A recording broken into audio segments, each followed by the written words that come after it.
The doors of your car will close automatically. Please keep your head and arms inside and remain seated at all times. And please, no smoking. Thank you.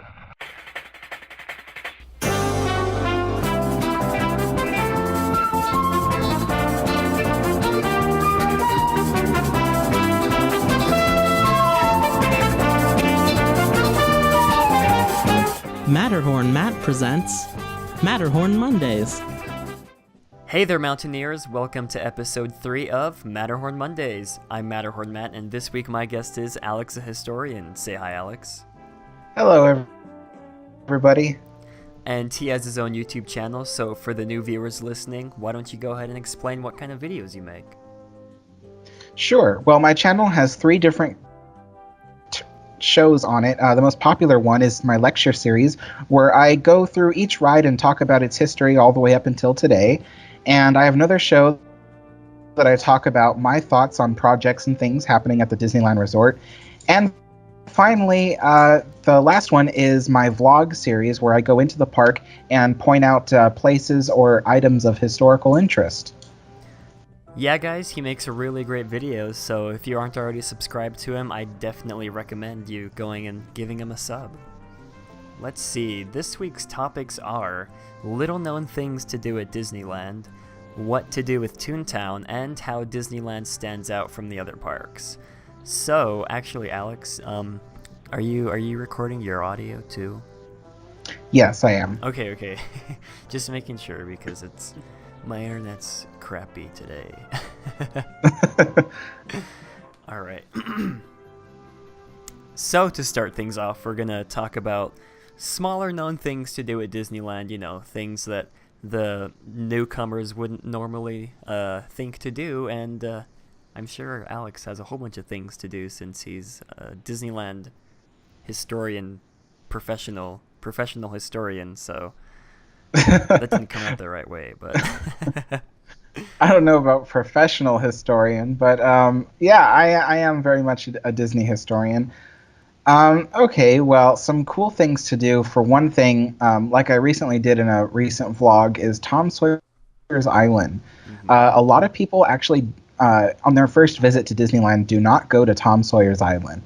And that's a little unfortunate because there is so much to do there. Mm-hmm. It's really a cool little place for both adults and children. And I mean, when adults go there, they feel like kids just walking around all the caves and the pathways and stuff like that, and seeing like just this natural beauty that is there. It's really a great place.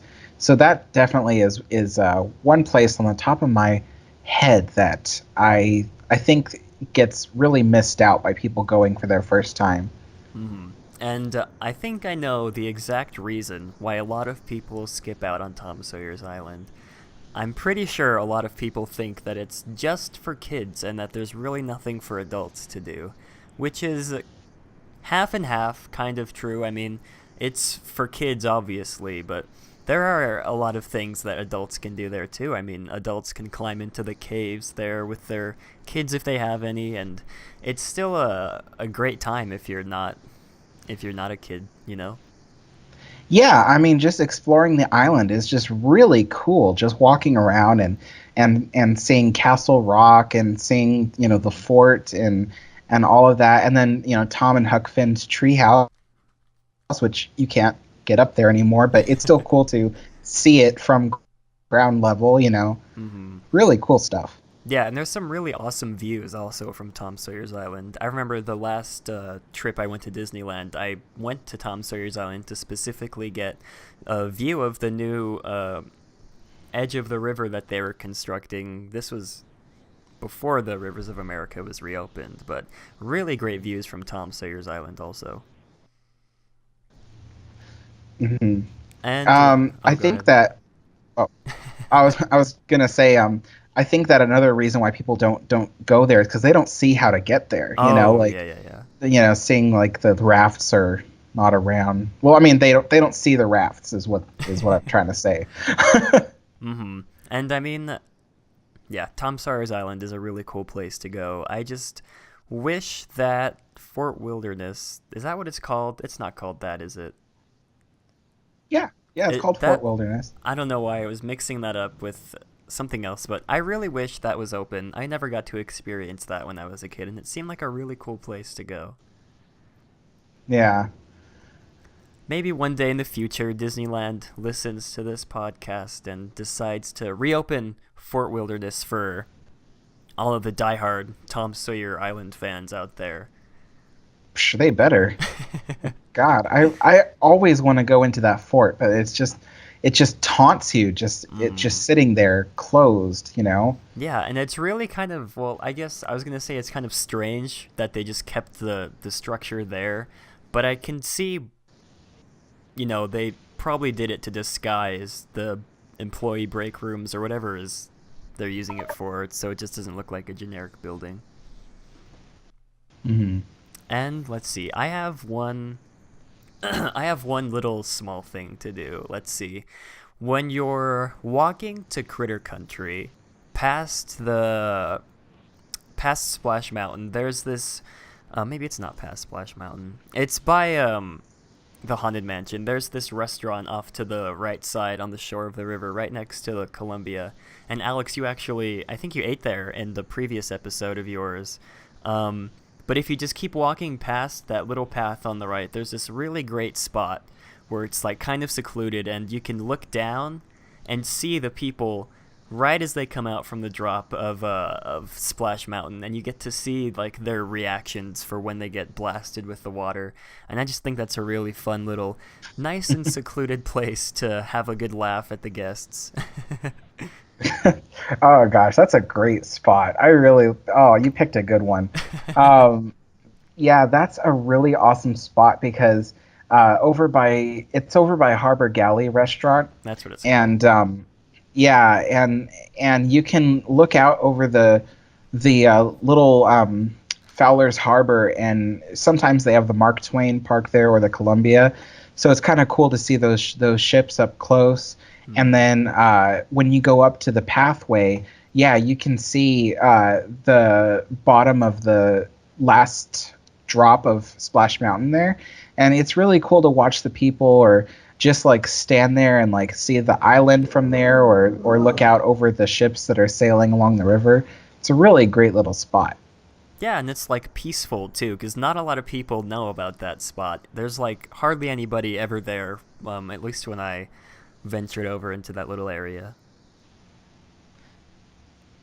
Let's see, and did you have any other little things that you wanted to mention? I think I have a couple more in my head. Yes. One of the things I really wanted to mention was the firehouse on Main Street. Oh, yes. I really love to go in there because it's just so cool. Like, they have a horse-drawn fire wagon, I think you would call it. And it's really cool to look at because it was built in 1955 for Disneyland. And basically they used to let people climb up and sit in the seats up on top, and then they would have the horse pull it down Main Street. So it used to be part of the Main Street vehicles, and it was such a cool experience. But now, because it's so old and it's an antique, it just sits there in the firehouse. But you can still walk up to it and really look at it, and it's really well maintained. All the brass is nice and shiny. Mm-hmm. There's also a fire bell in there that you can pull on the chain, and the bell will ring, and it's I don't know, it's really cool to walk in there because there's so many cool little things to look at, and there's of course the fire pole that Walt Disney used to slide down to get to Disneyland from his apartment up above. Mm-hmm. And then I like to look at the two little horse stables there. It's just so exciting to be in that little spot. Yeah, that's actually a really great spot also that a lot of people don't know about. And I'm not 100% sure. I'm 90% sure, or I'm going to say 85% sure, that you can still go up into the little carriage thing and sit and, take a picture, but don't quote me on that. I don't want anybody listening to go out and try that and get in trouble by a cast member. But last time I heard, you could be able to do that. Yeah, I think you can.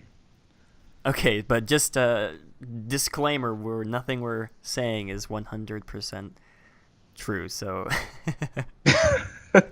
take it with a grain of salt. That's the phrase I meant to say earlier. And if you get caught and get in trouble, don't mention our names, okay? Yeah, because we don't want to get in trouble for the bad things you guys do. No, I'm just kidding, but let's see. Another really great secluded spot, for me at least. Well, it's not really secluded. It's just a nice spot to sit down if you can get there in time. There's along Main Street, USA. There's a lot of like little nooks and crannies with there's this one specific place with like a porch, and there's a nice little rocking chair there, and you can sit down. It's a really great place to watch the parade go by also, because there's really no one in front of you because you're up on a porch elevated above the people below you. And it's also a really great spot to go if you just like people watching at Disneyland. You could just sit there and rock on your chair and watch people go by. Yeah, that's a really good spot. I was also going to say, let's see, what spot was I just thinking of? Over by in Critter Country, one thing a lot of people don't do is they don't ride the Winnie the Pooh ride, which I think, in one of my opinions, is one of the coolest things to do. But in Critter Country, there's all these little shops and things in there, and those little shops have some really great merchandise sometimes. Like, last time I was there, they had like the original book of Winnie the Pooh. Oh, okay. And that's cool.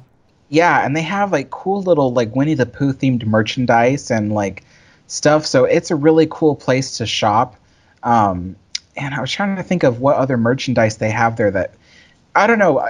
They have a lot of candy and stuff there also. Yeah, they have a lot of candy. The place really stands out in my memory. Like last time I was there, because I was like, oh my gosh, people need to shop here more. There's like a lot of really cool stuff that you can't find on Main Street or you can't find in the Disney store. So that's a really cool place to hang out and go shopping and then just ride Winnie the Pooh and, so there's that.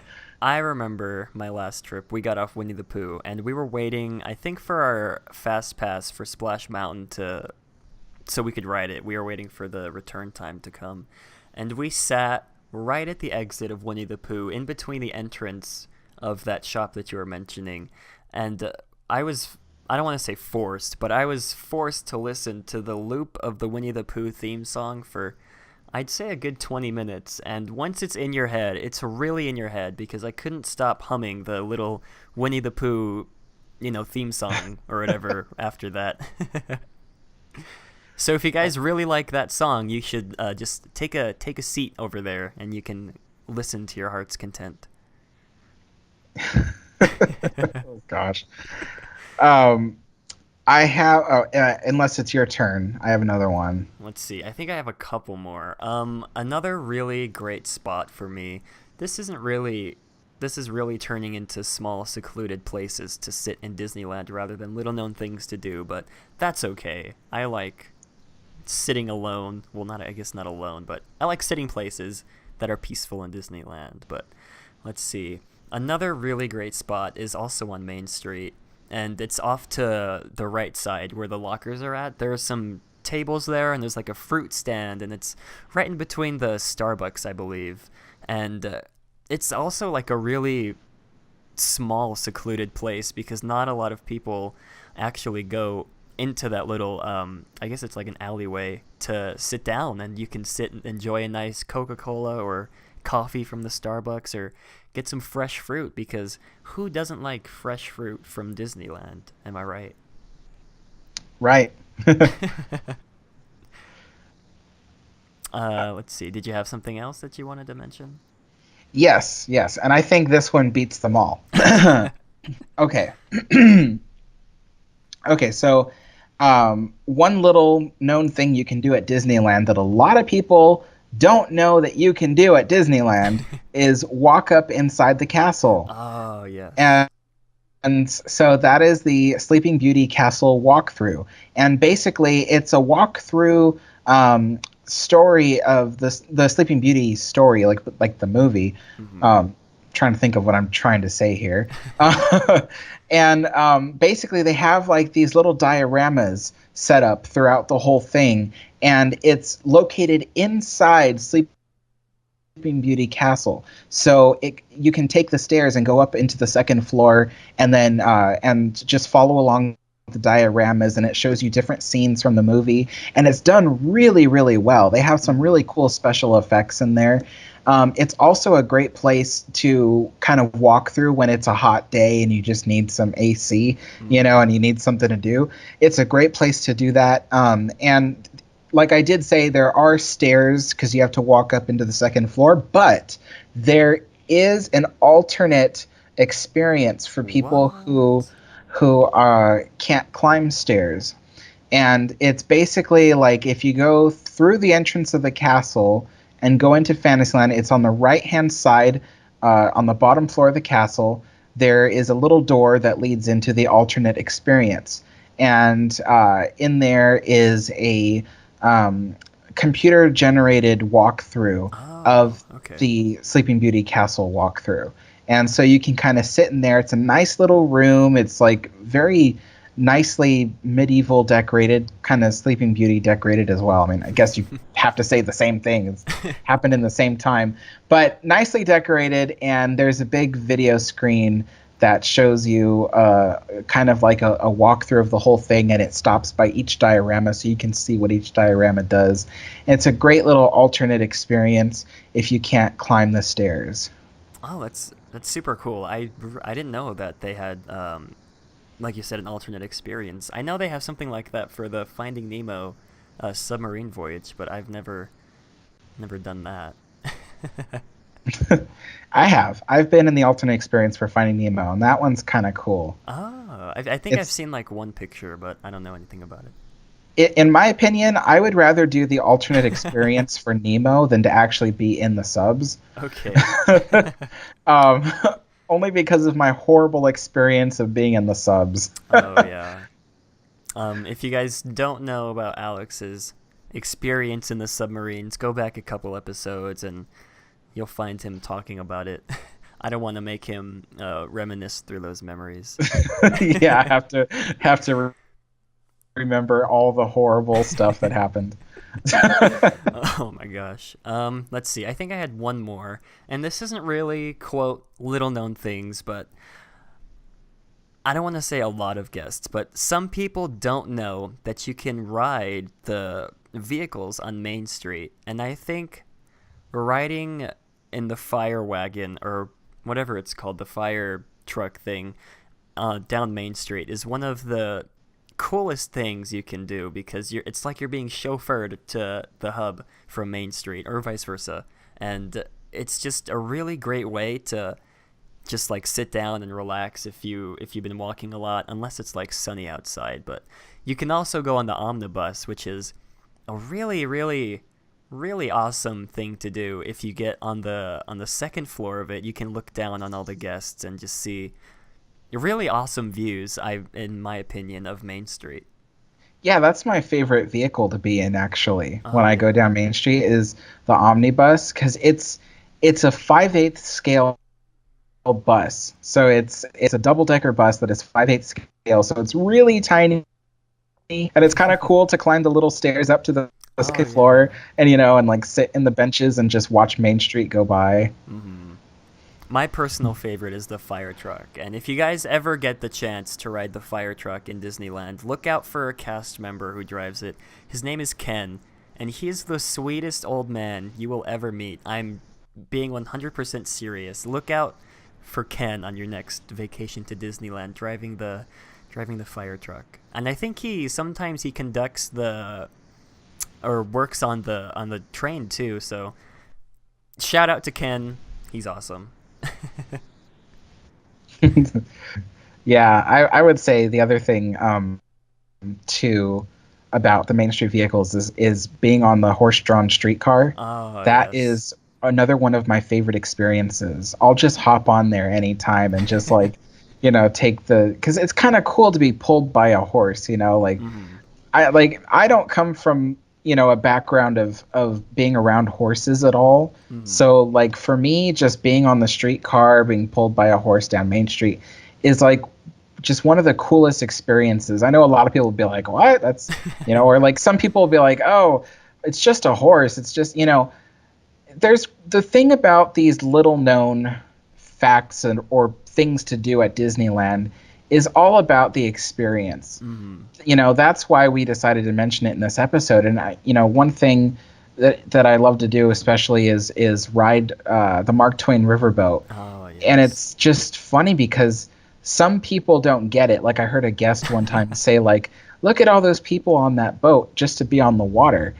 And I told the guest, I'm like, it's not about being on the water. It's about being on a real steamboat, that is powered by steam, that is going down a river bend that looks natural. It's not the same. Like if you go ride the Natchez over in New Orleans, it's not the same. The city of New Orleans looks pretty ugly from your view outside the Natchez.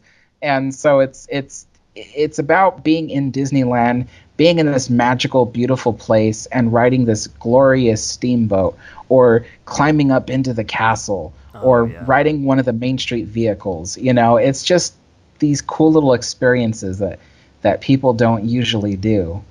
Yeah, I mean, if you guys ever have a chance to do any of the things we mentioned or any other things that you see online or anywhere else, like something that your friends tell you, for instance, be sure to go ahead and do them because it could end up being your favorite thing to do at the park. Like Alex said, riding the Mark Twain is one of the best things to do at Disneyland by far. Seeing the views of just all the guests in New Orleans Square and Critter Country and even Frontierland and going around the bend of the river is really, I don't know, it's like really something special because like you said, how often do you get to ride on an actual steamboat? And yeah. Oh, wait, go ahead. I was just gonna say, yeah, it's just a magical experience. And same with the Columbia, because how often do you get to sail on an actual pirate ship? Oh, it's not a pirate ship. I like to think of it as a pirate ship. Oh boy. Let's see. If you guys want to hear more about this, comment down below and we can totally talk more about it in the next episode. But it's time to move on to topic number 2. And I've heard a lot of rumors this past week regarding Toontown and whether or not Toontown is going to be getting Mickey and Minnie's Runaway Railway, which for those of you that don't know, it's basically a new attraction that's being put in place of the Great Movie Ride in Hollywood Studios in Florida. And I mean, what is there else to say? I mean, what really is there to do? I don't know what I'm trying to say, but Alex, what if you could do something with Toontown, whether that be demolish it completely, add Mickey and Minnie's Runaway Railway, or I don't know, leave it the same, what would you do? Okay, well, honestly, I would just demolish Toontown.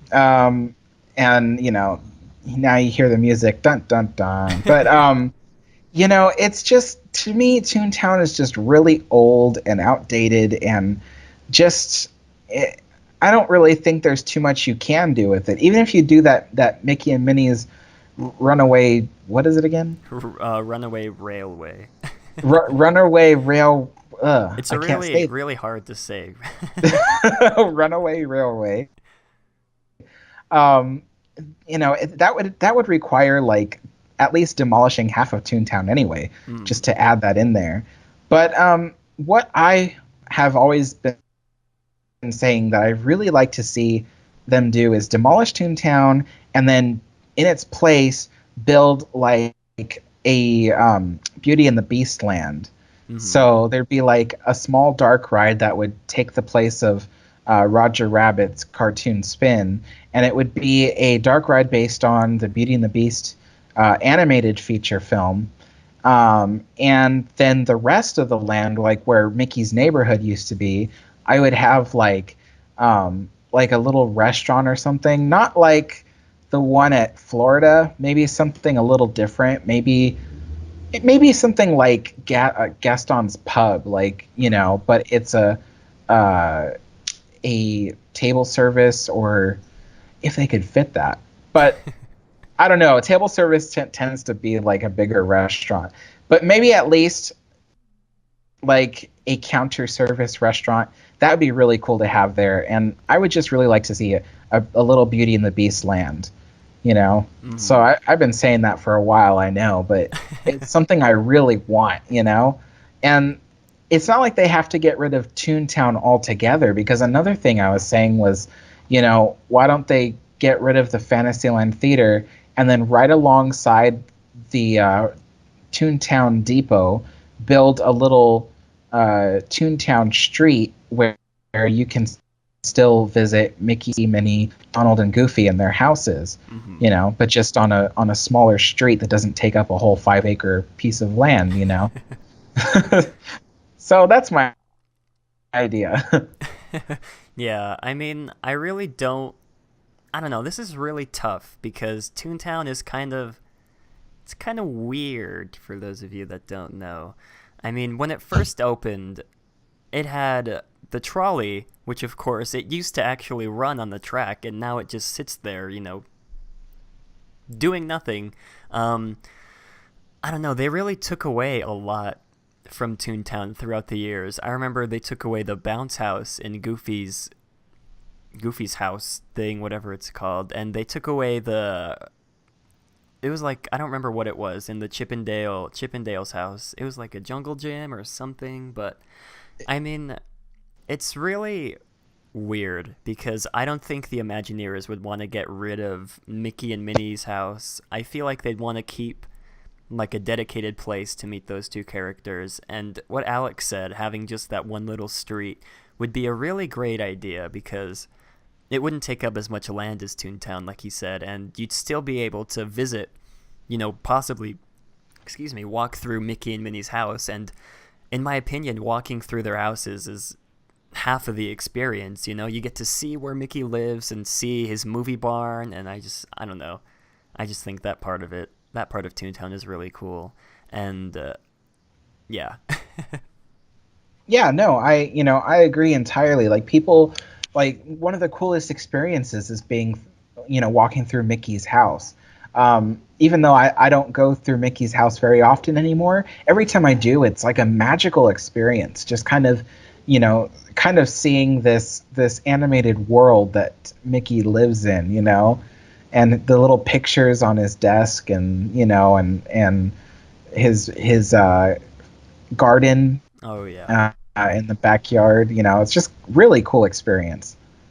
Yeah, and I mean, I'm a really big fan of the Roger Rabbit ride in Toontown, and I'd be really sad if they got rid of that because, okay, we've been saying this a lot in recent episodes. Toontown was basically based, like Alex said in previous episodes, on the Roger Rabbit movie, and that's a really great movie for those of you that don't know. It blends cartoons with real life so well, and there's this, I'm going off on a rant here, but there's this really great YouTube video out there that explains, well, not really explains, it showcases how amazing the movie is when it meshes the two art forms together. And oh man, I don't know, I'd be really sad to see that ride go. I have the opposite kind of feel about it. Like, honestly, I don't really like the ride that much, and I don't know. I guess I don't mind seeing it demolished. I don't know. I just never really enjoyed it that much. I know I'm terrible. I'm terrible, but I just never enjoyed it that much. I mean, it's okay. I mean, I remember, like, when I was a kid, you used to be able to spin around and around on it as fast as you wanted. Mm-hmm. But of course that led to some kind of lawsuit. So they ended up slowing it down, so you can only go so fast on it. But just like the teacups, actually. Oh. But I mean, it was an okay ride. I felt like Disney could do more than just what they had with Roger Rabbit's cartoon spin. Mm-hmm. I mean, yeah. I mean, I'm not saying that it's a dull ride. I mean, by no means, it's not a dull ride. Mm-hmm. I just want to see something else. I want to see something better. Yeah, no, I totally feel you, because the only reason I really like the ride is because, one, I like the movie, and two, because Roger Rabbit doesn't get nearly as much love as he needs, I don't want to say needs to, but as I want him to, because technically he's a Disney character, right? Kind of. I mean, kind of.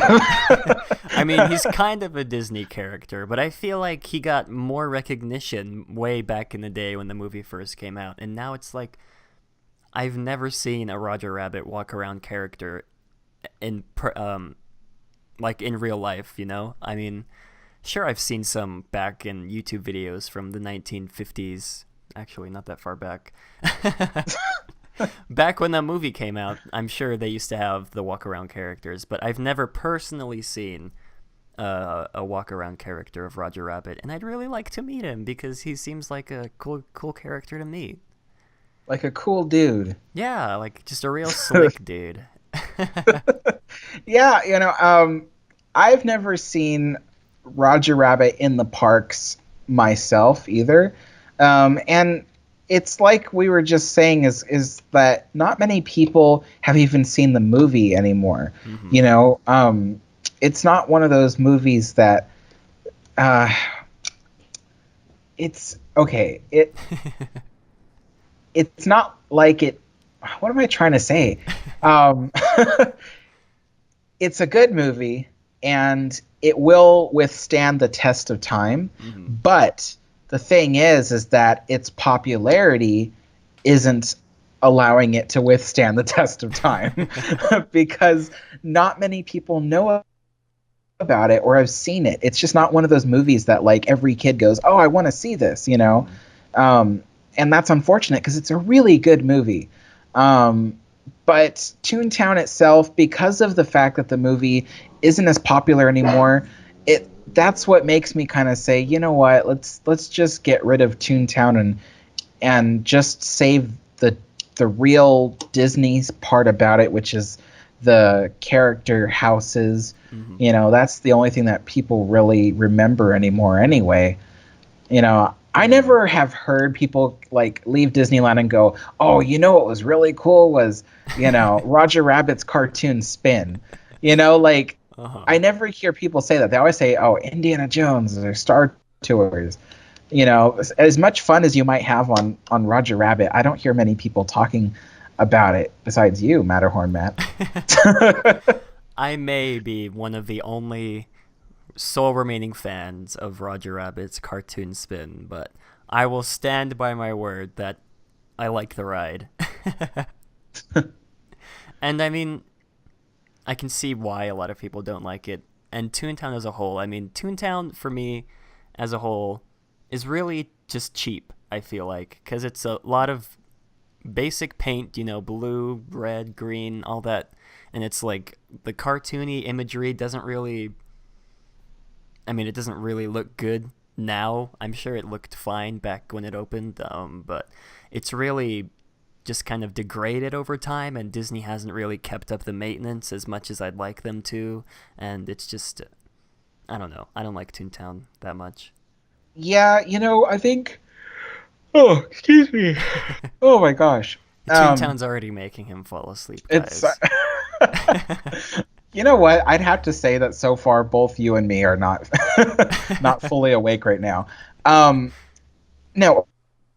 Okay, so Toontown, I'd say that one of the things that really bothers me about Toontown is the fact that the texture of its buildings and objects is so synthetic that I don't feel like it's really, I don't know. I feel like, like they have like these little Toontown vehicles everywhere. Mm-hmm. And the thing about those vehicles is that they look like statues. They Yeah, don't that's it. look That's it. like actual vehicles. Hmm.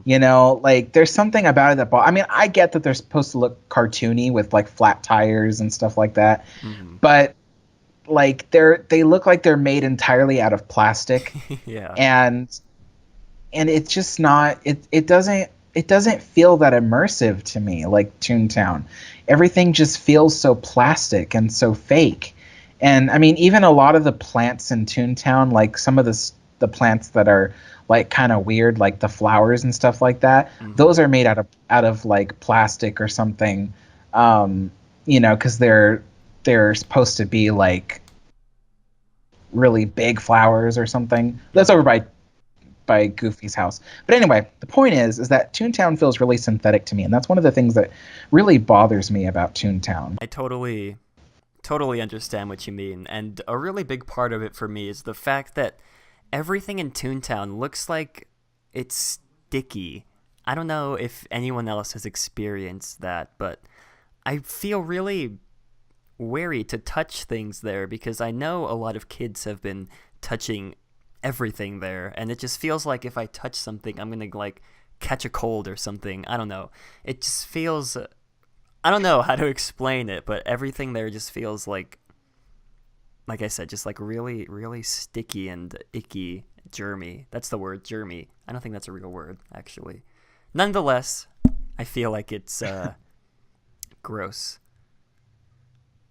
No, I agree. I think that Toontown is like one of those places that all the It's kids like the touch and playground that climb some and malls have, you know? You don't really want to touch it, but you let your kids on it because they're going to have fun, and you tell your kids to wash their hands after because some kid might have thrown up in the ball pit, but yeah. oh god, I like that. Well, speaking of the ball pit, that's what was used to be at Oh, Chippendale's yes, that's treehouse. it. You would you could slide down a slide and it led directly into the Hmm. ball pit. But they took out the slides a long time ago because they took out the ball pit. And ball pits. I don't know why they took out the ball pit, but a lot of people are saying it's because of the Poop. fact that ball pits aren't really I what? heard a lot of kids pooped in there.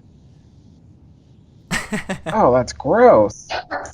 Yeah, I heard it was just that ball pits are really gross and not good for kids to be in because of all the gross things that Hmm. happen in ball pits. So I heard that that's why they took it out, and then that led to them taking out the slides. Ball So pits are really what you'd find in like a Chuck E. Cheese or a Peter Piper, and you wouldn't really expect to find that kind of thing in the original Disneyland. yeah, it is kind of cheap entertainment for Disney as Hmm. well. Like a ball pit. Like really, like you've traveled halfway across the U.S. To go to Disneyland, and you end up at a ball pit. This is many problems that we have with Toontown, and I mean, yeah, there's really nothing else to say. It's old, and I'd really like to see a Beauty and the Beast themed area, like Alex said, or maybe even a Frozen themed area. Or maybe No. Tangled would be better than Frozen. Okay, Tangled. Seeing Rapunzel's tower in Disneyland would be kind of cool. Well, how cool would that be that you travel like okay, you travel through the entrance under the railroad, and when you come up the other side, you see this huge Hmm. tower, you That would know? be Like how that would cool be would that be? awesome. The way you said it, I don't know. I could just picture it in my head perfectly, walking under the train depot and seeing the tower. Oh my gosh! And the architecture in that movie is really beautiful too. I don't know if you guys have seen Tangled. We talked about this last week. Tangled is one of our favorite Disney movies, but yeah.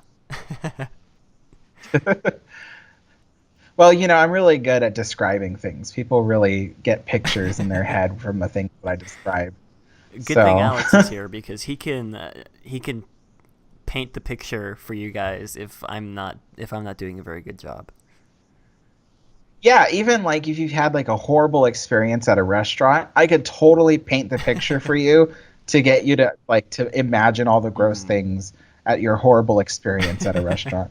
Um, well, what I was gonna say about Toontown is that I don't know Matterhorn Man if you've visited it since they started construction on Star Wars Land, but you can see very clearly the Star Wars Land rockwork from within Yeah. Toontown.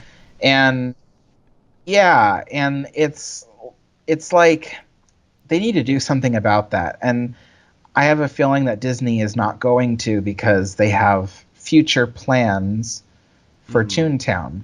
I don't know what they are exactly, like, for sure, but I do know that when Disney thinks that they're going to do something with a place, they stop taking care of it. Yes. So, so that's the fact that Toontown is being so neglected, it's getting close to time for Disney to do something about it, and the fact that they haven't means that they're probably going to completely redo Toontown. And for me, that's good.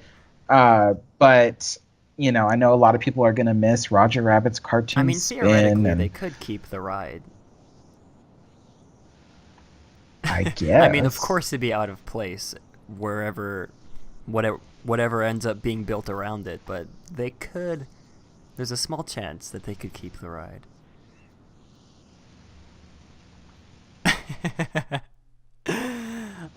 Oh boy. And yeah, that was something I was going to bring up too, but I forgot, was the fact that you can see the peaks from Star Wars Galaxy's Edge from Toontown. And that's just like a really bad, I don't want to say like terrible, but it's like a really bad thing to be able to see from Toontown, because it completely ruins whatever immersion you had before. And yeah, Toontown, I don't want to talk about Toontown anymore. Right as I was about no, to I'm say just something. kidding. You can go ahead and say something. Oh, okay.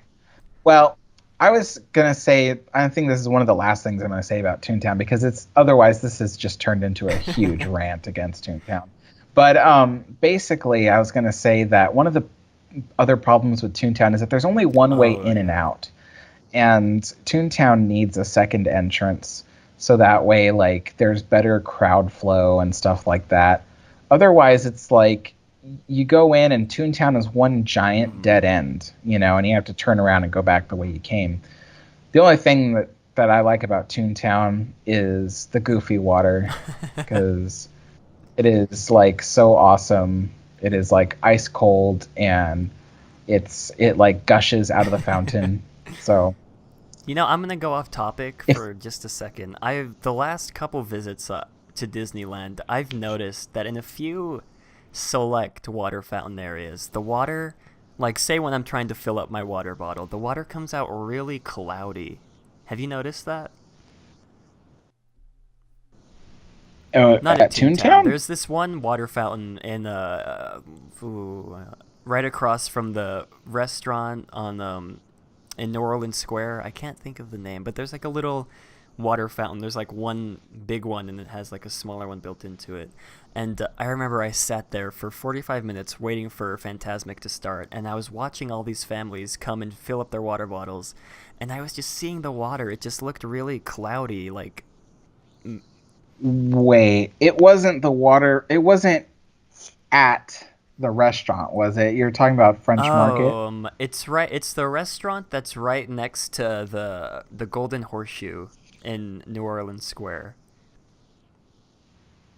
What? Like, Golden Horseshoe is nowhere near Wait. New Orleans Square. What are you? No, okay. I'm really bad at describing things, guys. But no, it's the restaurant that. Oh my god.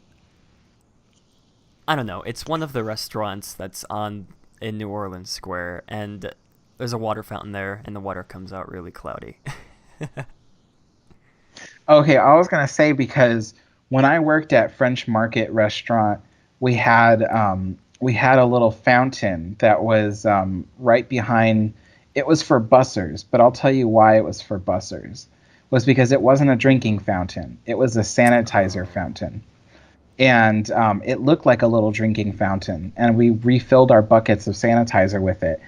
And I remember a lot of people would think that it was a drinking fountain, so they would come and fill up their water bottles. But they didn't notice that their water bottles were like slightly pink. Just like ever so slightly.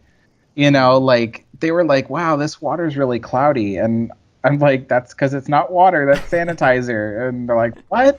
Like, and I remember this one guy, like, he kept going back and forth, and I had to stop him. I'm like, sir, you can't refill your water bottles there. And he goes, well, just as well, the water's really cloudy. I'm like, that's because it's not water. I was like, that's a chemical, that's sanitizer. Oh my gosh. Oh gosh, that was just one of my memories. I don't know why I cannot think of the name. Let me see. I have the app open right now, and I'm gonna find the name of that restaurant. It's the River Bell. Yeah, that's the one. River Bell. So you're talking about the water fountain right out front of River Bell? Oh my gosh, how do I explain this? So as you're walking, like, through the pathway of New Orleans Square, and you pass the River Bell, there's a water fountain right on the left, right next to where the seats are. It's like on the other side of the little fence that they have, and there's a water fountain there, and the water comes out cloudy. Yeah, when you see something like that, don't be afraid, people. What it is the cloudiness is dissolved oxygen in the water. Okay. So basically, it's kind of like water that's been like super aerated. And so if you wait a few seconds, the cloudiness will go away, and that's all the air in the water leaving the water. So it's kind of like carbonation, but with air.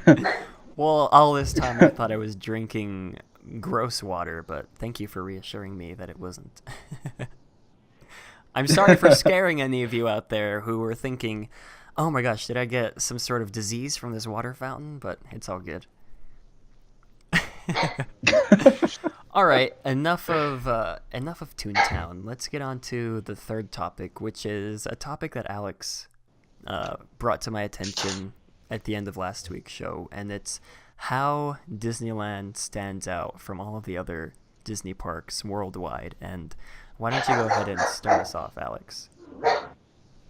Sure. Well, basically what I was talking about was, you see, I was looking at Shanghai Disneyland and the fact that it's like the newest Disney park.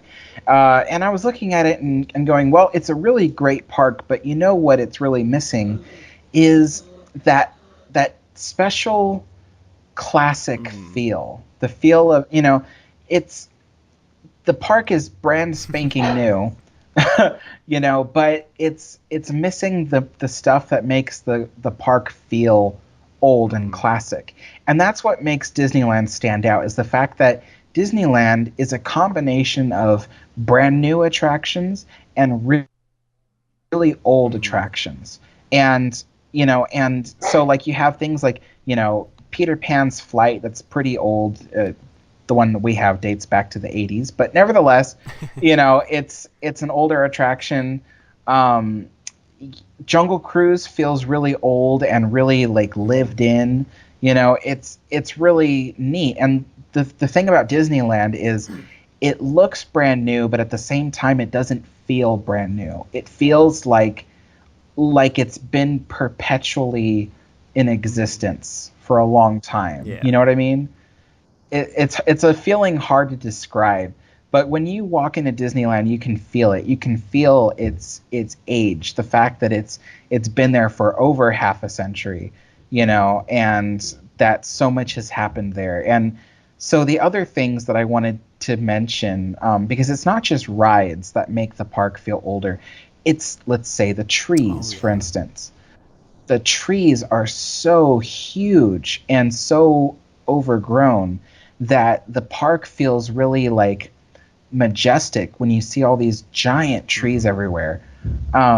There's even like the trees over in front of they're right along the edges of the Rivers of America by Fowler's Harbor, which is in front of Haunted Mansion, and there's a set of 3 pine trees that stick up from the little peninsula there, and those pine trees are like 7 stories tall, but they're so beautiful. Like when you look up at them, they're just these great big pine trees, and it helps the place to feel like it's been there for a long time, And so when you go to like Shanghai Disneyland, all the trees are very tiny because they're brand new and they're very young, and the park itself looks like it was built just yesterday.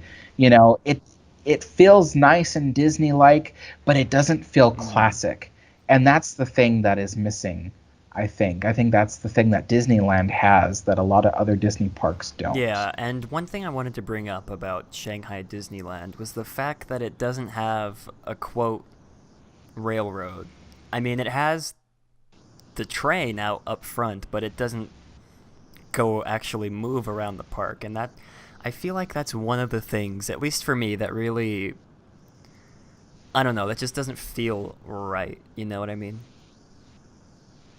Yeah, well, I'll tell you why it doesn't feel right. And it's because Disneyland, it's often said that there would be no Disneyland if Walt didn't want a place to put his big train set. And, because the very first thing that Walt Disney said that he wanted in any Disney park that he was beginning, like back when before he knew he was going to have Disneyland, he was planning on a little Mickey Mouse park, and the very first thing he said that was going to be in there was a train. And as soon as plans grew larger and became Disneyland, he said that the very first thing people are going to see is a large train going around the edges of the park. And so it's like Disneyland is all about the train, and when you go to Shanghai, it's missing it. And it just doesn't feel right because Walt was so into trains. And so having a Magic Kingdom style park without a train just seems weird. Yeah, I was really wondering what was going through their heads when they decided to not put in like an actual working train. I mean, I'm not calling them, that sounded like I was calling them stupid, but that's not what I meant. I was just wondering what, like, so aggressive. No, I was just wondering, like, what was their reasoning behind it, and honestly, I have no answer. I don't know. If it's anything like Tokyo Disneyland, then it might be for the same reason that Tokyo Disneyland doesn't really have a train. Like, okay, the train at Tokyo Disneyland is actually electric. Oh. Or is it electric or is it diesel? I think it's... Okay, well, it's one of those two. Either way, it's the same thing. Diesel electric is the same thing. So basically what it is that any... Oh gosh, now I'm confused. Is it... Okay, the point is that in order to get to the train at Tokyo Disneyland, you have to go to Frontierland to do it. And Frontierland, the train only has one stop, which is the Frontierland Depot. So it doesn't go around the park. It actually only goes around the Frontierland and Adventureland area. And the reason is because if it were to have any other stops, then it would be classified as public transportation. Oh. And their public transportation laws do not allow for steam trains. And so that's why they don't have it. And I don't even think theirs is actual steam. If I have it correctly, it's diesel electric, which means that it's a diesel engine, with several cylinders, and it burns diesel fuel to turn an alternator, which creates electricity, which powers the motors on the train. So if I have it correctly, then that's what it is. If I don't have it correctly, well, I'm a Disneyland fanatic, not a Tokyo Disneyland fanatic. That's really interesting, actually. I had no idea that what you said is an actual thing, but I mean, I don't even know. I'm at like a loss for words. That kind of threw me off guard, but I mean, okay, moving on from Tokyo Disneyland, I feel like the original Disneyland, like Alex said, the trees and everything, I know a lot of people were, I don't want to say complaining, but bashing on the new Rivers of America editions that they added a while back because I guess it like didn't look right to some people, but I was thinking to myself, just wait until all those trees and plants they planted, wait until they fill in, and it's gonna look amazing. You know, it's gonna look like it's actually real. You know, because like you said, the trees and all the train actually, it just really adds to the kinetic. Is kinetic the right word? I don't know. The like kinetic energy of the whole park. I mean, I can't imagine going to a Disney park without hearing the train whistle right as I enter Main Street or New Orleans Square or any of that. Yeah, so it's definitely the Disneyland Railroad and all the mixture of old and the new, that really makes Disneyland Park stand out from the rest. I mean, I've been to Magic Kingdom Park at Walt Disney World, and it still doesn't feel like Disneyland. It's got it's got a very different feel than Disneyland, and I think one of the things is definitely the difference in cast member attitude. Exactly. I think that's definitely it. And then there's the fact that the park just doesn't feel, I don't know, it doesn't feel very classical. It feels yet still brand new to me compared to Disneyland. I don't know. All I know is that Disneyland stands out, in my opinion, as a better theme park than Magic Kingdom at Walt Disney World or any other Magic Kingdom style park in the Disney company. And bouncing off what you said about cast member attitude, I know at least in Anaheim, a lot of people work at Disneyland like as a second job, and just doing this to, I don't know how people. Well, I don't know. I'm just saying, like, but more in Orlando, it's more of like, I don't want to say career, but it's more. I don't know what kind of words I'm trying to say, but you can, for those of you that have been to the two parks, you can definitely tell the difference between the cast members at Disneyland and the cast members at the Magic Kingdom, and I personally feel like. I don't know if you're going to agree, but I feel like the cast members at Disneyland are more, are more keen to keeping Walt's vision than the cast members at Walt Disney World are. Mm-hmm.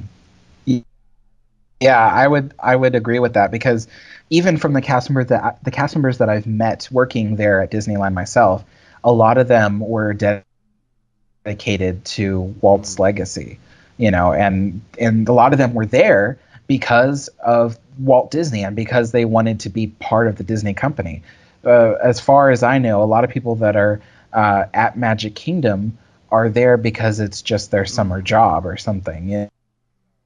So I mean, not to say that doesn't happen at Disneyland, but more of the people that work at Disneyland are there because of Walt Disney. Yeah, because it's Walt's original, and the Magic Kingdom can't really be classified as like Walt's original,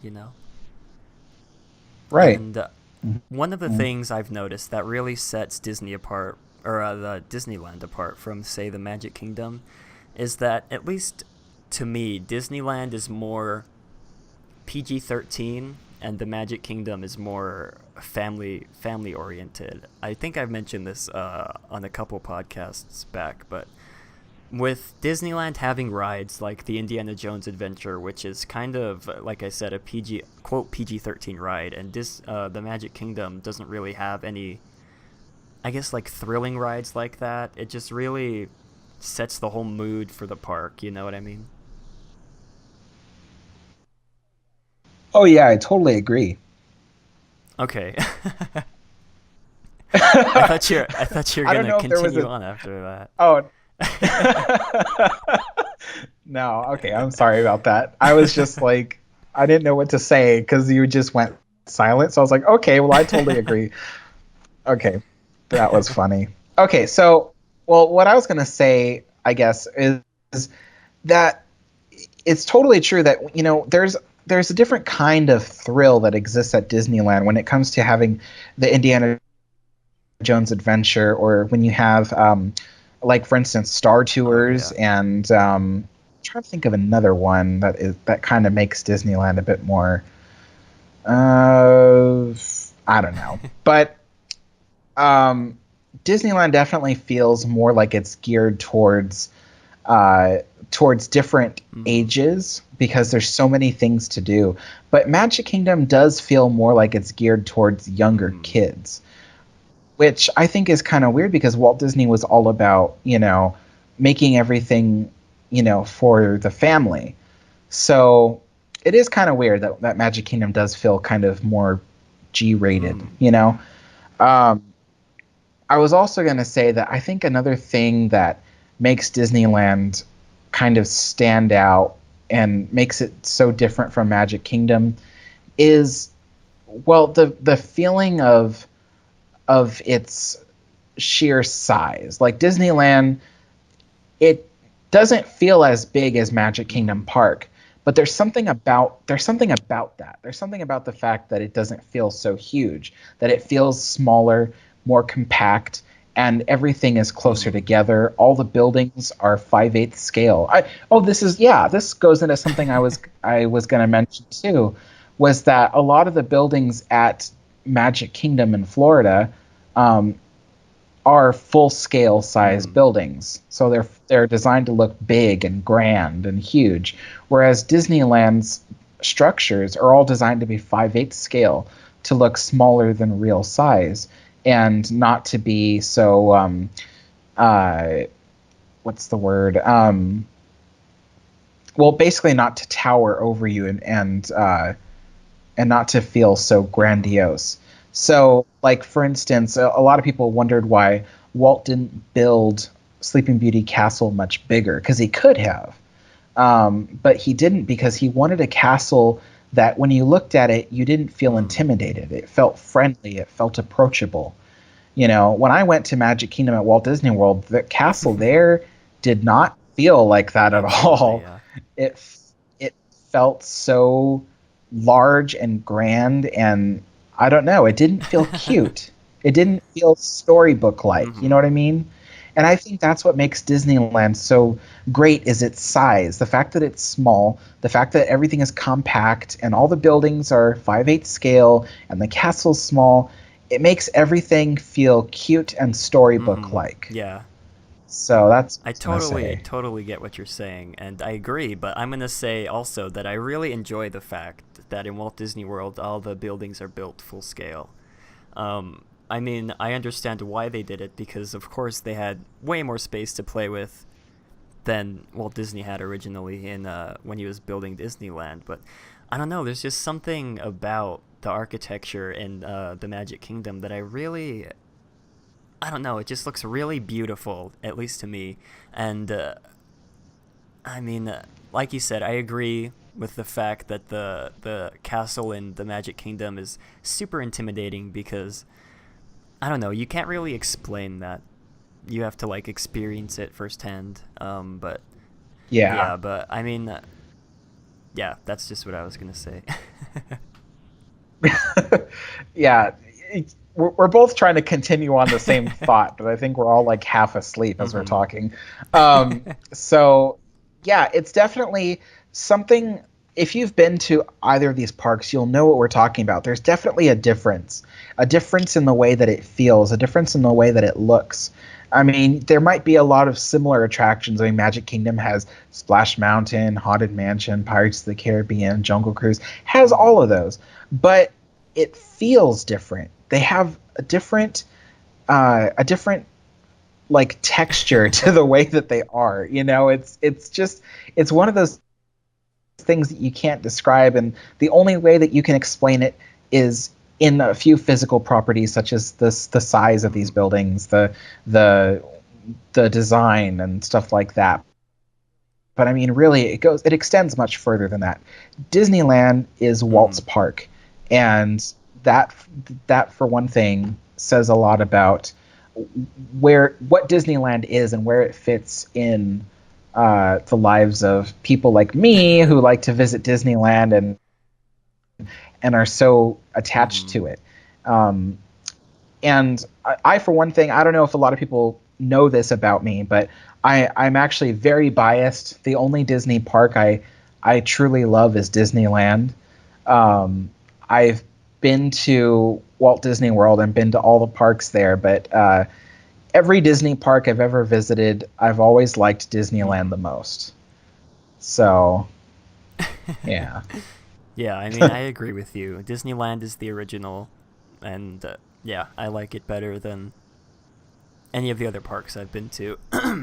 And one small thing I wanted to bring up is the fact that in Disneyland, I don't know, I feel like the character interactions are a lot better in Disneyland than they are in Walt Disney World, because when I visited Walt Disney World, I don't remember seeing a lot of walk-around characters, and when I did, they were all, kind of secluded from one another. But the thing I really, really love about Disneyland is the fact that all of these characters that walk around, they get to interact with each other in, like, really awesome ways. For instance, I was watching this YouTube video a while back of Alice in Wonderland and the whole gang playing Duck Duck Goose with Merida and the Evil Queen. I can't remember who else, but it's just really, I don't know, words really just can't explain how amazing that is. Seeing your favorite characters from these movies you watched as a child interacting with one another and, playing these funny games with each other. It's just really something special, something amazing that you, at least in my opinion, that you can only have at Disneyland and not in any other Disney park. Yeah, I mean, tell me if it's just me, but the characters at Disneyland, they seem a lot more animated Yes. than at Walt Disney World. I felt like the ones at Walt Disney World kind of just stood around with their arms at their sides. But at Disneyland, they're so animated and they jump around, and I mean, they could be in, freaking Brer Bear's costume, the biggest costume there is, and they still jump around and act very much animated. And I know what you were saying about how the characters interact with each other, because for one thing, there is so many characters out at Disneyland at once. I mean, as soon as you enter, there are princesses at the front gates. You go into Town Square and there's the Fab Five, and you go into towards the hub and you see Alice and the Mad Hatter and Mary Poppins and Bert. You see a lot of characters just walking around all at once. And it's really cool because, just like you saw Merida playing Duck Duck Goose, they a lot of times Alice and the Mad Hatter, they go over to Coke Corner and they play musical chairs with the kids. Yeah, and I mean, the other day I went into Disneyland and Goofy was walking Pluto to the water fountain. Okay, and he was pretending to help Pluto drink from the water fountain. It was just the coolest interactions at Disneyland, and I just don't feel like that same thing happens at Walt Disney World. I mean, granted, I would like to share, because it just came to my head, I would like to share my favorite character memory at Walt Disney World. Okay, so my sister and I were standing out front of the Great Movie Ride, and we were, and this is at Hollywood Studios. Back then it was Disney's MGM Studios, and we were looking at all of the autographs and names and footprints out front of the Great Movie Ride, because it's just like the Grauman's Chinese Theater, look. So anyway. So we were out there looking at all these names, and all of a sudden these two giant black shoes jump right in front of us and land right in front of us, and we look up, and it's Mickey Mouse. And, and he totally surprised us because we didn't see him coming. And so he just jumped and landed right in front of us, and we just had like the funnest time just hanging out with Mickey. So that was definitely a memory that really stood out, because first of all, I love Mickey. He's my favorite Disney character. Happy birthday, Mickey, And by the way, he's just on the day we're recording this. It's Mickey's, I think What? it's Really? either yesterday or today. It's Mickey's, I believe it's 79th birthday, or maybe it's 89th, I can't remember. It's probably more like 89th. Because when I hired in at Disney, it was on his 82nd okay, birthday. yeah. Happy birthday, Mickey Mouse. Oh, you're right. That makes sense because I hired in November 14th, so I must have had on the day that I had my first day, it was his 82nd birthday. So wow, happy birthday, Mickey! Oh my gosh. Oh, did you have anything else about this story? Oh no, sorry. That's been happening a lot today, hasn't it? No, I'm done with my story. Well, I guess I should share one of my... It's not really a quote interaction, but I just wanted to give a shout out to whoever plays Peter Pan in Disneyland, because he is always all over the place. I've seen him play tag with some of the guests. I've seen him mess around with Hook, and I don't know, it just feels really like he's actually there, it's just really something I can't explain. Peter Pan is my personal favorite Disney character, and I don't know, it's just really something awesome about how they just let him run around, and I don't want to say do whatever he wants, but he basically just gets to goof off all day, you know? Mm-hmm. And Yeah, he feels like the real Peter Pan. And sometimes he does this really goofy voice that's really, I don't know, it's kind of funny. Anyways, let's see, did you have any other last things you wanted to mention? Not that come to mind now. I don't think I have anything else. I might have had one, but I can't remember, but that's okay. There's always next time. Yeah. Let's see. I guess that's just gonna about wrap up this episode. I hope you all enjoyed, and if you did, be sure to leave a like and comment down your thoughts on little known things that you like to do in Disneyland, and we definitely want to hear your thoughts on what you'd want to do with Toontown, whether that be replace it, I don't know, demolish it, or any other ideas you'd like to throw out there. And we want to hear your thoughts on how you think Disneyland stands out from some of the other parks. And yeah, why don't you go ahead and explain to the viewers how they can support you, Alex? Sure. Well, basically, if you'd like to support me and my vlogging ventures, then you can get the Venmo app on your phone. It's spelled Venmo. And basically, it's a free app that you can get on your phone. And you create an account and find my username, which is @AYAlexander. And you can send as much money to me as you'd like. However much money to me as you'd like. So, yeah, that's how you can support me. Yeah, guys, you should definitely go out and support him. And like I said before at the beginning of the show, definitely check out his channel. Give him a subscribe and a thumbs up, and comment down in his videos, too. Because he makes really great videos. And if you guys want to support me, you can go ahead and do so on Patreon and buy some of my t-shirts. And if you want, you can follow me on Twitter, too. I post a lot of updates about upcoming videos or topics you guys like to talk about. But